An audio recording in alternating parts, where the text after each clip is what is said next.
G'day expats and welcome to another episode of Expat Chat, episode 145 today. We are the podcast where we dive into unique financial challenges and opportunities faced by Australians living abroad. And today I'm actually joined by one of our cross-border specialist financial planners, Martin Jack, who is with me in the Gold Coast office. Martin stepped in as Brett Evans's proxy today as Brett is over enjoying a bit of leave somewhere in the French Riviera. We're all very jealous of him at the moment. And today wanted to get Martin on because Martin obviously is taking on a lot of clients, but I thought it's a great opportunity to dive into a recent real client case study. Good morning, Martin. How are you? G'day, James. Yep, doing well on this end. Thanks for having me on the podcast. I think maybe a little well overdue, but yeah, good to be on, mate. I think so, but I mean, you're a busy man, Martin. You obviously run your own podcast, and I think for all our listeners, I mean, give us a bit of an insight into a little bit about you in terms of what you do here at Atlas Wealth. Yeah, absolutely. I'm one of I suppose, the longer term employees here at Atlas, and yeah, I am one of the advisors here. But my specialty mainly focuses around the Asia Pacific and the Americas region. I think probably most of my clients are based in the US, maybe about Mm. 60 to 70% of them. So that's definitely sort of where a lot of my time is spent for the clients that I deal with. Hmm. I also run, as you sort of alluded to there, the Atlas weekly recap, which Mm. is obviously a fun little project. Most of my Mm. listeners are my clients, I would say, and then the Mhm. extra expats that follow our channels. But yeah, that's been a fun one to take over and been running for a little while now. Absolutely, mate. Absolutely. And I mean, before we dive into it, I thought I'd get a quick little legal disclaimer for all the lawyers Yeah. and compliance gurus out there. Any information discussed in this podcast is general in nature and it does not constitute personal financial advice. For those listeners and those that are watching us on the YouTube channel as well, should seek some professional advice tailored to their individual circumstances before making any financial decisions. Make sure you reach out to a professional that is qualified and registered, as always, with some sort of regulatory body. In Australia, that is obviously always going to be ASIC. That's also going to be the ATO and possibly APRA, depending on the industry that they work in. So, mate, let's jump into it. A real life client case study, someone that you've been helping for a little while now. I'd love for you to dive into it, give us a rundown of their situation, where you help them, the problems they solve, where they live or where they were living. Take us through it. Yeah, absolutely. So, because I deal mainly with the US, I figured I'd use a good US case study. So these clients, let's call them John and Jane, they came to me in plans for repatriating to Australia. Now, they've been in the US for more than 10 years, but of those 10 years, they also told me that they have been green card holders. So 6 years green card holders. So usually it's very common that, clients or expats move over to these big tech companies or oil companies and they'll start on an E3 or working visas, figure out, that my 1 or 2 year stint actually, I like Mm. the US and I'm going to stay there. And then they transition into green card. Very So common. green card holders, yeah, green card holders for 6 years. But because they've been there for such a long period of time over the entire length and on some really good incomes, is naturally they've appreciated and accumulated a lot of US based assets. So Mhm. to give you a quick rundown of some of the different assets they had. So very large 401ks, Mhm. very low Australian superannuation balances. So that's really the crux of their retirement accounts. They Mhm. did purchase a principal place of residence over in the US. Because they worked for one of the big tech companies, they had a lot of existing employer stock from vested RSUs over the time. So they've essentially Yep. just been holding on to that. And that's really the bulk of their assets. A few other things like 529 accounts and sort of a little bit of social security that they've opted into as well. Mhm. But their goals, when they wanted when they came to me, they told me, you know what, Martin, we've done really well over here and we're ready to come back to Australia because Australia is home. And that's really our philosophy as well. We think, if you intend to come back to Australia, you should start speaking with, a lot of Australian expat advisors and Mhm. that's where we should actually be building our wealth. So I think they came with a good mindset to come to us and with the idea of returning home to Australia. But they told me, yep, coming back to Australia to retire in 1 to 2 years, they want to come back purchase their dream property or their principal place of residence upon repatriation, Mhm. and then simply enter a comfortable retirement. So they've done really well, built up a lot of their assets over the last 10 years, and now ready to enjoy themselves back in Australia. Mhm. Yep. So So, I'm gonna pause you there because I've got some questions for you now. Now, fire away. you mentioned the US. So, I mean, for our listeners, one thing that we always have to deal with the US is the IRS, and the IRS is a bit of a minefield with all the tax rules that they have to put up with. But you mentioned green cards, and Mhm. so they're permanent residents. Did they want to keep their green cards when they came back to Australia? What was their plans? Yeah, it's a good question. So simply they didn't know. That's what they Oh, came wow. to us, Yep. and they were sort of up in the air.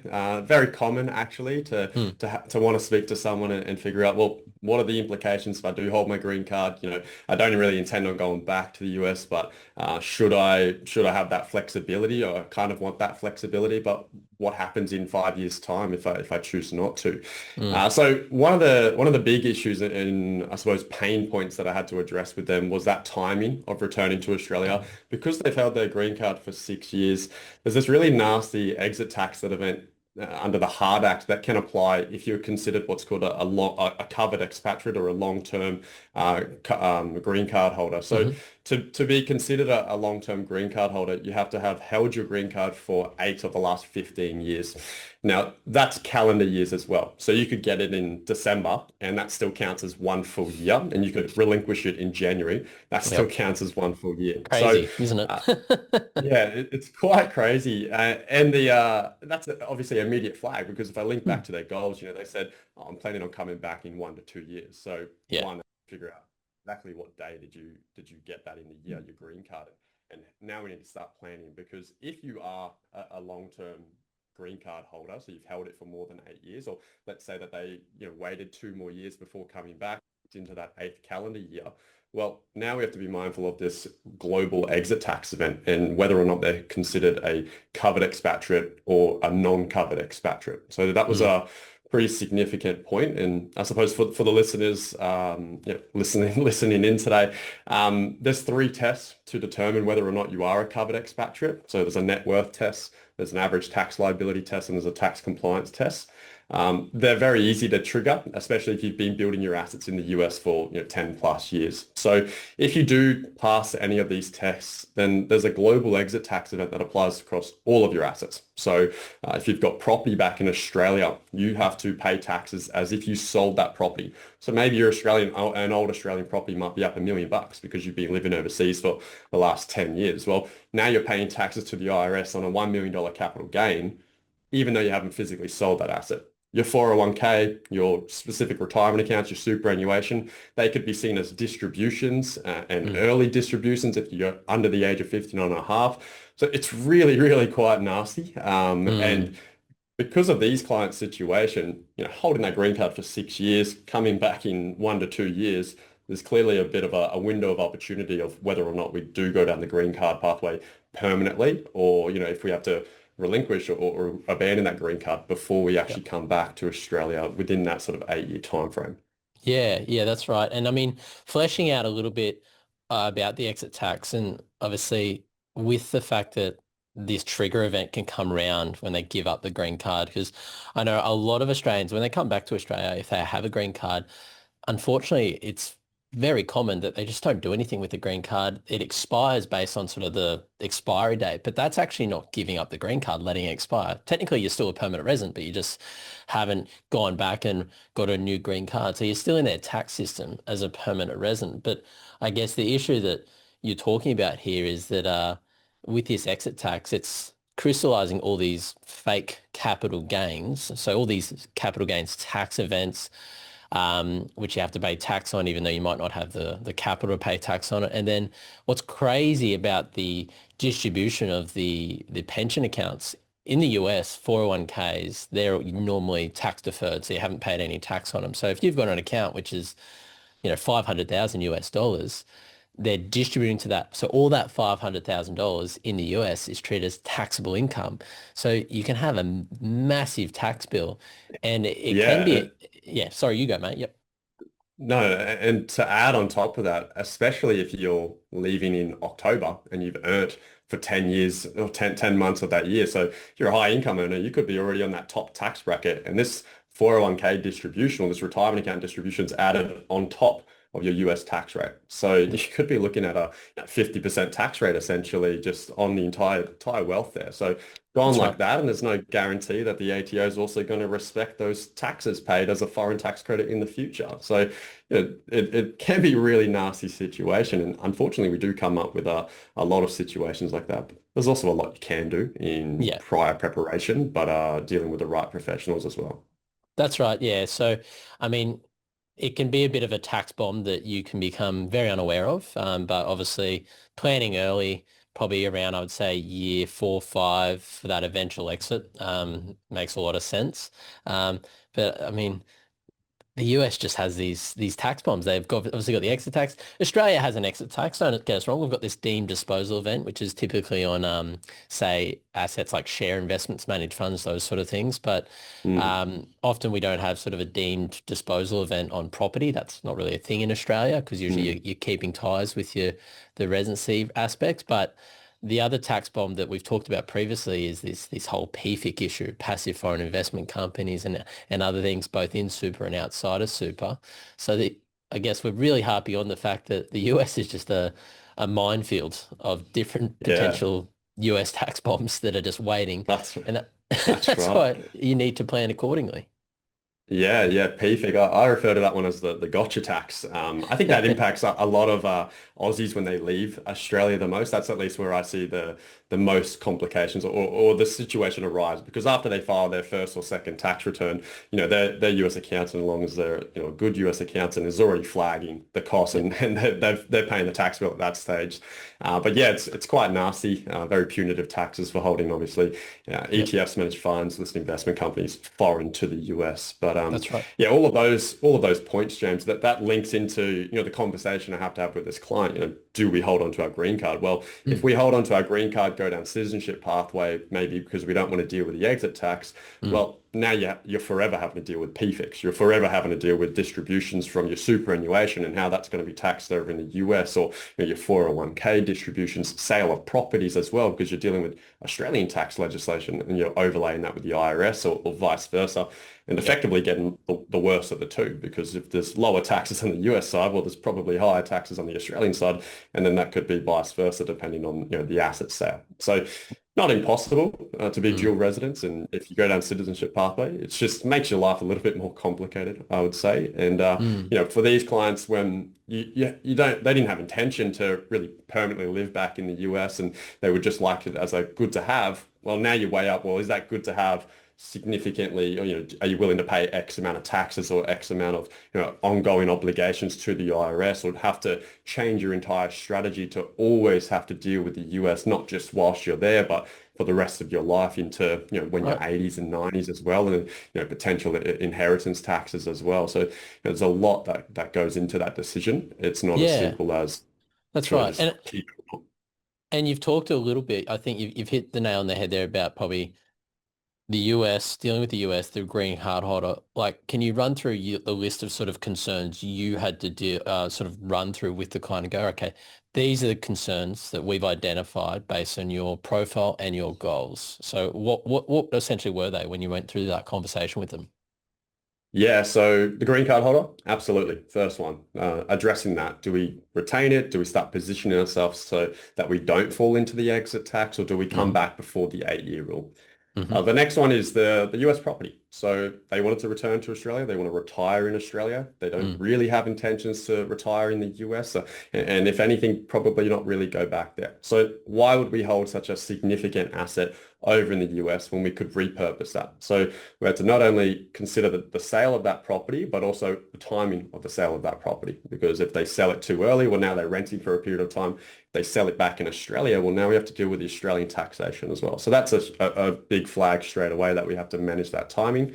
But that also links into currency, so the FX risk as well. hmm All of their assets, except a little bit of superannuation, is really in USD. And Yep. they want to come back to Australia. Well, this is where we should be building and holding majority of our wealth in AUD in the currency in which we intend to spend it. So when we look at currency risk, well, we have to manage that. You don't want to pull the trigger and transfer all of your capital across in one big lump sum because there could either be opportunity costs or maybe a very unfavorable time to transfer that. So managing that through a dollar cost average strategy or like a forward exchange contract perhaps, that's obviously a consideration. Then you link into the 401k. So they've worked there for such a long period of time, had some good employer contributions, some personal contributions. These have been growing tax deferred, but we understand how they would be treated in the US side. And yep, they're really great from a US tax point of view, but now we have to consider the Australian taxation because as you mentioned earlier, James, when you make a distribution, it's applied to your marginal tax rate. So it's not as simple as pull it all out and here's a big lump sum, I'm going to move it back to Australia. I also get asked, I can just do a rollover or transfer into my Australian superannuation. And if you ever read any forums or Reddit posts about that, it's completely incorrect. You're really just making a withdrawal into a US bank account, transferring cash across and then recontributing into your superannuation. It's not a qualified rollover or anything alike. Australia doesn't recognize it as a foreign retirement account at all. And they see it as a type of trust. That's So, right. yeah, so managing the 401k is obviously a huge piece of the strategy and an immediate concern as well. And then, as well as the stock they have. So there's a lot of risk associated with that. So unsystematic risk being associated with just the employer's RSUs or vested RSUs. Returning to Australia, they wanted to buy a property as well. So purchasing a property in Australia, timing, when do we do that? Are they both Australian citizens? Are they not? In this case, they were. So didn't have to worry about any of that foreign buyer surcharge or structuring the property ownership in a specific way. And then lastly, well, we want to retire in Australia. They want to retire in Australia. So how do we make sure that we're retiring and drawing down our income throughout retirement in the most tax efficient manner? Yep. Especially if we're no longer connected to the US. And we know that the 401k is taxable. Superannuation, on the other hand, it's one of the best retirement vehicles in the world. And I'm not biased on that because, it grows completely tax deferred, 15% capital gains tax, long-term capital gains tax of 10%. But the moment you convert it into a pension phase, what's tax-free? Tax-free growth, tax-free income, tax-free withdrawals. You don't even declare it on your tax return. So that is why it's one of the best retirement vehicles in the entire world because you can't beat tax-free, right? You can only get on par with it. So I think, there were some concerns. All of the US assets there's taxation considerations to come out of the US, but then also what about life back in Australia? Are we positioned for an appropriate tax efficient retirement? And maybe we should look at boosting your superannuation. Yep. Yep. So, gosh, there's a lot in that, and I love hearing you talk about it because I can see the passion and effort you put into this this specific client because there's a lot of moving parts. I mean, the green card is a big one, and I know a lot of clients that come on board, they've got a green card and then working out the best way to remove it to navigate the exit taxes. That's always a big challenge, and that's why it pays for Australians that are living abroad, they need to engage a team of professionals to help them manage their cross-border differences, especially as their assets become significant and more complex as well. So that's a really important one. When or if they're back in Australia now, because I forgot to ask you what sort of stage we're at with this client, but if they're back in Australia already now, is now the process that you're working on them is just that sort of still that wealth transition of out of the 401ks into the superannuation environment. Did you want to use any tax vehicles like a family trust or anything for them? Was that appropriate for these guys? Yeah, great question. So, I mean, they're already executed, so we've gone ahead and done the strategy. So after I ran them through sort of the pros and the cons of being a green card holder, they essentially decided, Martin, no, I'm not dealing with it. I'm giving back the green card. So that came down to timing. We made sure that they repatriated before they ticked into that 8th year. So it was actually the following year. So they said 1 to 2 years, and they came back in that following year, which still gave us plenty of time to plan for that repatriation. The US property sale, we did that pretty well. So we sold that property. They had some friends that they could move into, so they stayed with some friends for a period of a couple of months until they came back to Australia. The proceeds from the property sale, we used that to go and buy their Australian property. USD to AUD was quite favorable at the time, but we still took a dollar cost average approach. So we still spread it across as much as we could during that sort of short window of time between the sale of property and when they actually had that one-way ticket returned to Australia. And then, that was the purchase of property. We fixed the green card, and now we had to look at, well, now we've got the 401k, an underfunded super balance, and we've got some high RSUs. They came back, a decent amount of RSUs that were vested. They came back to Yep. Australia. Deemed acquisition event occurred across their RSUs and their assets there. So effectively, from Australian tax purposes, that cost base reset for tax purposes.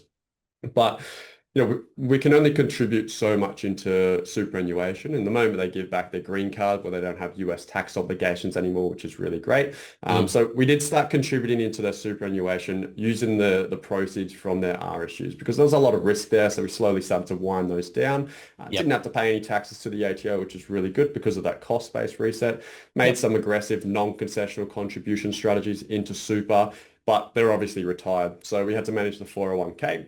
And if it's interesting because if you look at the 401k, there's different brackets that obviously it falls into. So because of the way that the ATO treat the 401k, being they treat a portion of it taxable, there are things that you can do to reduce the Australian taxation. And what that in effect does, it means that we can really stick and limit your tax liability to about 12% if you correctly withdraw from your US 401k over a very staggered long-term approach. So essentially, we were boosting their superannuation through these RSUs, but drawing down from their 401k to fund a bit of their retirement, limiting the tax liability to 12%, and then transferring that into super as a tax deductible contribution. So it was a bit of a circle there, and we're slowly starting to build their superannuation at the moment through tax deductible contributions, some non-concessional contributions, at the same time living off that 401k distribution. And over time, it's going to take many years, but over time, we'll eventually boost their super to a point where we've depleted the 401k, or maybe not depleted, but really transferred it, not a rollover, confirming that, moving it into your superannuation, and then we'll turn that into account-based pension and start drawing down from that. So Yep. there's a lot of moving parts. I summarized that pretty quickly, but No, certainly you each did of those well. points. I mean, one thing you mentioned, and I think a lot of our listeners that are probably either in the tech industry or they're in the US or anywhere, to be honest, RSUs, so restricted stock units, this is, your employer share purchase plan, or you're essentially gifted shares each year or each 3 years, and then they vest you. Often we love to call them as the golden handcuffs, especially depending on your level and seniority. If you're approaching sort of C-suite seniority within your company, the golden handcuffs are an amazing additional income stream, but obviously they vest. There's more dumped on you. They vest to keep you obviously somewhat, I guess, shackled to the company and the company's success because there's such a great benefit. You mentioned about, and briefly, and I want to drill down on just a small amount about unsystematic risk with holding these RSUs. Are you able to just elaborate a little bit more about what is unsystematic risk? Because we see it a lot when clients have been overseas for a long time. They've had the same employer, but they don't address, this growing asset. Yeah, I suppose it's just a fancy way of saying having all of your eggs in one basket, really. So Yep. it's very common for employers to, as you mentioned, receive these common this RSUs and they vest over a long period of time, the golden handcuffs.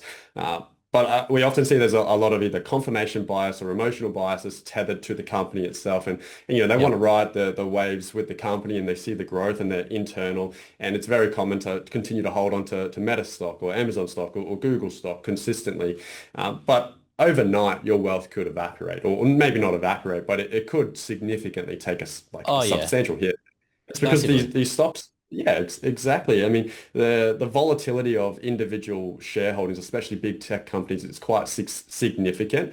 And, the big risk for a returning expat is great. You could have a really good investment philosophy where, I'm happy to ride the highs and ride the lows and I'll choose when to exit. But because of that deemed acquisition event occurring when you arrive back in Australia, you don't get to choose when to essentially reset that cost base. It's on that date. So if you have your shares and your RSUs and they're at a significant high, they drop down substantially because maybe we go through a big correction like what we did back in March, April this year. If you arrived back in Australia, your cost base is reset, meaning any losses that you have, the ATO don't care. Any gains, they don't care.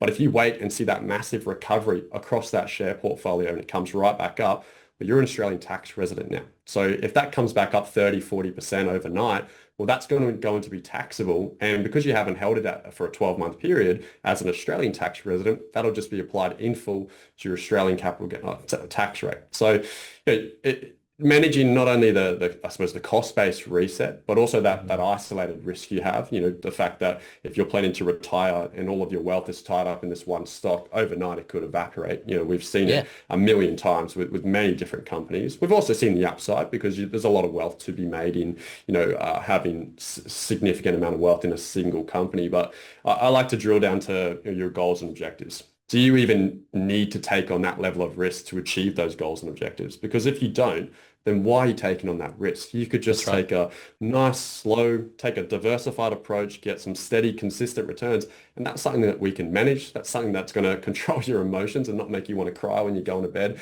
when the share price is falling 20%.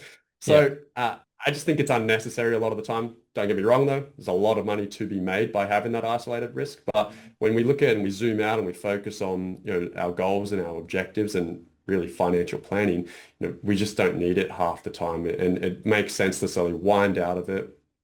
As I'm speaking as well, I think worth pointing out that timing of when you come back, not only from a cost base, but if you receive any vested RSUs maybe after, so maybe you get long service leave or you get a big vesting when you exit the company.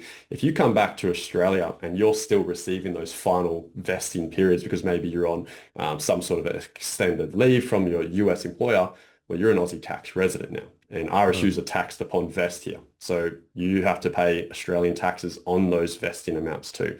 So again, there's a lot that goes into RSUs and I suppose just company stock, from tax timing, cost-based reset, and overall exposure, and determining whether or not you need that level of risk because you've probably done really well for yourself. So let's just settle down and control the narrative a little bit more with your own finances.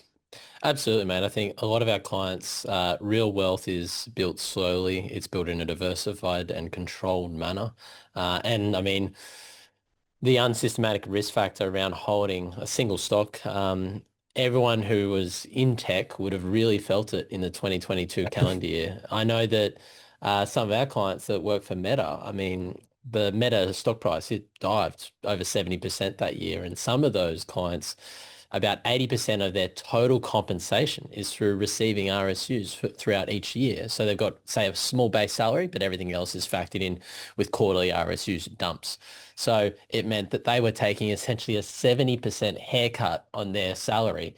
I don't know too many people, if you went to them and said, hey, listen, this year we're going to cut back your salary 70%. Times are tough. Most people aren't going to hang around. So that's something we saw. Sorry, mate, you go. Yeah, no, actually, coincidentally, I had a client on Tuesday I was speaking to, and she's in a similar situation, has a large amount of Meta stock. And I actually used that exact example. I said, clearly, you've got a really good strength to persevere during volatility because you're still holding this Meta stock.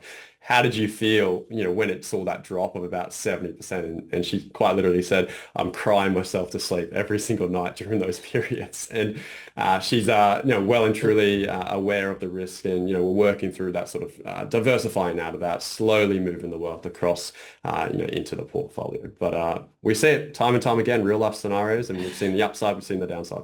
We do. It sounds like that client probably ranks very highly in grit, perseverance, passion over a long time period. But mate, that's probably a good place there to wrap up today's episode. It's been great having you on. I think we're going to get you on a lot more just for those terrific case studies, those nuggets, giving our listeners a great insight into what's actually happening on the other side of the camera when it comes to all the client consults and who we're looking after. So it's been great having you on, mate. And in terms of everyone listening in, if it's your first time listening in, please give us a like, give us a rating. If you're not part of the Australian Expat Financial Forum Facebook group, jump in there. There's some great things happening in there.